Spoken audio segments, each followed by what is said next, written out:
Thank you. Thank you for the very kind introduction. It's a real honor to be at Politics and Prose, such an institution to the city, and really a pleasure to be here. And thank you to everyone for coming out on an August evening to hear me. I will try to be brief in my comments, and I rather have more of an exchange of ideas and hear your perspective, and so that we can have a conversation about manufacturing and what our country should do to be competitive. The book, the idea for the book came about when I was traveling around the country, and I would go and I would see a successful manufacturer making blenders, making steel, making fire suits, making meat and food. And I would say, I thought all of our manufacturing had gone offshore. Something didn't make sense. And so I started to wonder, what were people missing in the story? And it turns out that while a lot of consumer manufacturing has gone offshore, so if you go into a store, the toys there, apparel there, a lot of that has left America, we still are a world leader when it comes to complex, advanced manufacturing. We make almost 80% of our steel here. We make a tremendous amount of planes here. And we're neck and neck in manufacturing with China. Now, that is a staggering statistic. We make 20% of the world's goods with about 10% of our economy. And China makes about 20% of the world's goods with 40% of its economy. So we are neck and neck as a manufacturer, and it's due to a 6 times productivity advantage that we enjoy over China when it comes to manufacturing. And we even have a productivity advantage over countries like Japan and Germany, countries which are thought of as manufacturing leaders.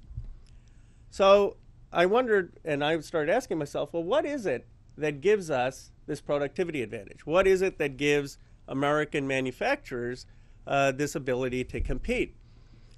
And I wanted to go and talk to real manufacturers, because one of the things that when you're in Washington and in these bureaucracies, you have a lot of people pontificating about the state of American manufacturing and what we need to do without actually engaging and talking to manufacturers, and particularly not talking to small and medium-sized manufacturers.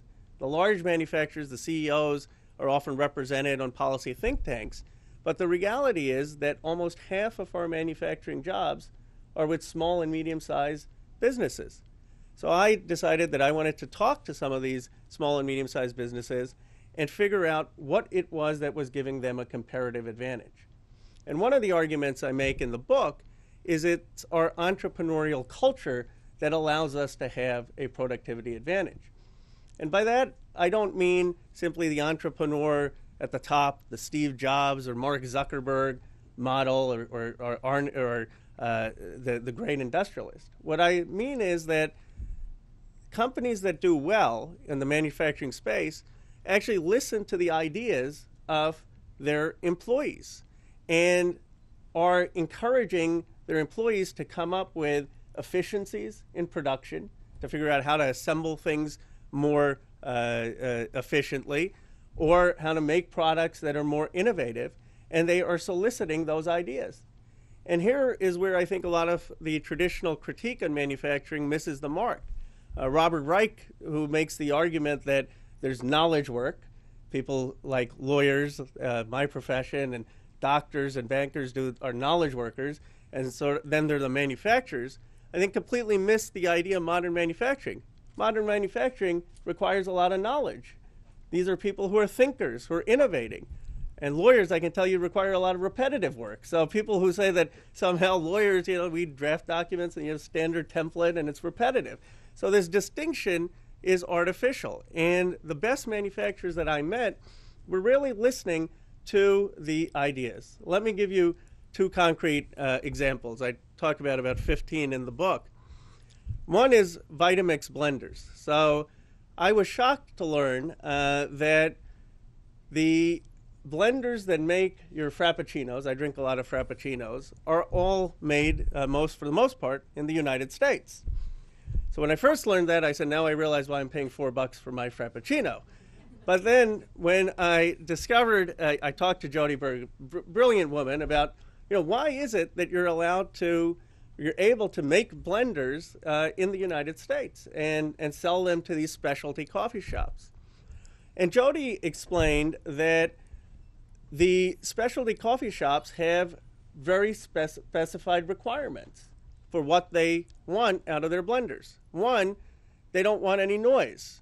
Why? Because you go to, let's say, a Barnes & Noble's, I do go to chain stores too, and they have the Starbucks there, and if the blenders are making noise, you're not going to linger there and go into the store. So they want to make sure that there's absolutely no noise in the blender. Secondly, for those of you who enjoy frappuccinos, you don't want those ice chips in there. And so they want to make sure that the blenders actually crush the ice chips properly. And so what Jody was able to do is actually work with the specialty coffee shops on the design of the blender that they wanted. And that is a very difficult process to outsource. I mean, you can imagine if you were in China or in Brazil trying to figure out how to design something with the customer and interacting with them would be very complicated. So the customization of products that a lot of small and medium-sized manufacturers do actually is inherently possible to do in the United States. And it wasn't just Jody that was engaged in this. It was her employees who were coming up with ideas about what to do to make the blender better.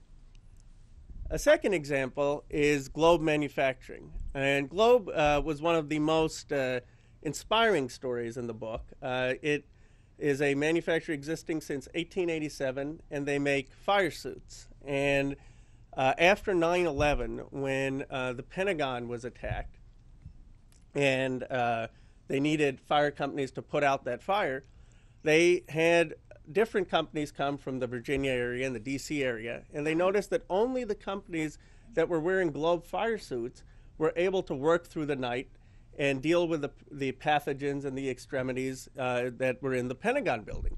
So one of the people, the commanders in the Pentagon, called up Rob Freese, who is the owner of Globe fire suits, and said, we need 300 fire suits here tomorrow.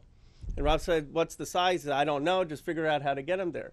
And so Rob Freese, in this small company in New Hampshire, about 300 people, assembled these fire suits. Rob Freese was the only one. He was allowed to take a Mercy flight after 9/11, the only one who was allowed in the airspace, delivered these fire suits, and the firefighters used them to put out the fire in the Pentagon.